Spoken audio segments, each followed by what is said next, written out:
Hello bachcho, let's see the question. And the question says that let P as he is rich and Q as he is happy be the given statements. Write each of these statements in the symbolic form using P and Q. And this given statement is it is necessary to be poor in order to be happy. तो हम लोग क्या करेंगे यहाँ पे सबसे पहले हमारा की कॉन्सेप्ट लिख लेंगे जो यूज करने वाले हैं. एंड जो की कॉन्सेप्ट हम लोग यहाँ यूज करेंगे वो ये होगा कि if P statement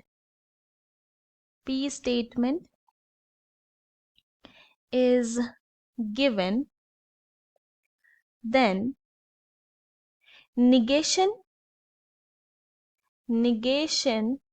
of P can be represented as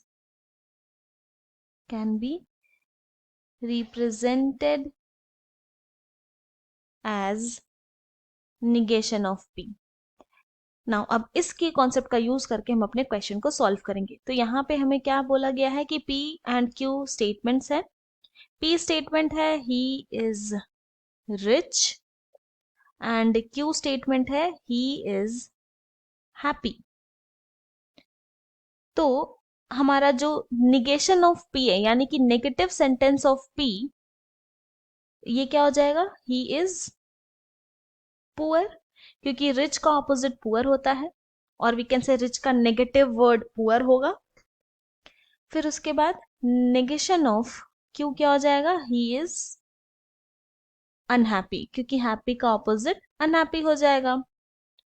and हमें यहाँ पर एक स्टेटमेंट गिवन है, it is necessary to be poor in order to be happy. Now अब इस स्टेटमेंट को हम लोग को सिंबॉलिक फॉर्म में लिखना है यूजिंग P एंड Q. तो पहले समझते हैं कि ये स्टेटमेंट क्या बोल रहा है.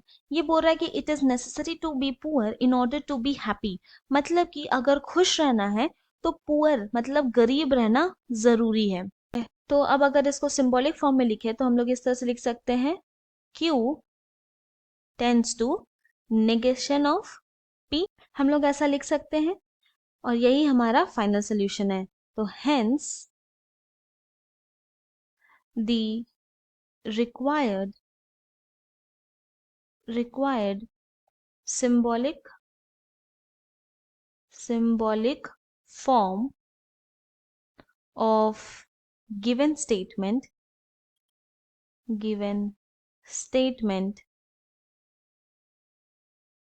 is Q tends to negation of P. ये हमारा फाइनल सोल्यूशन है. I hope you have understood it well. Thank you and best of luck.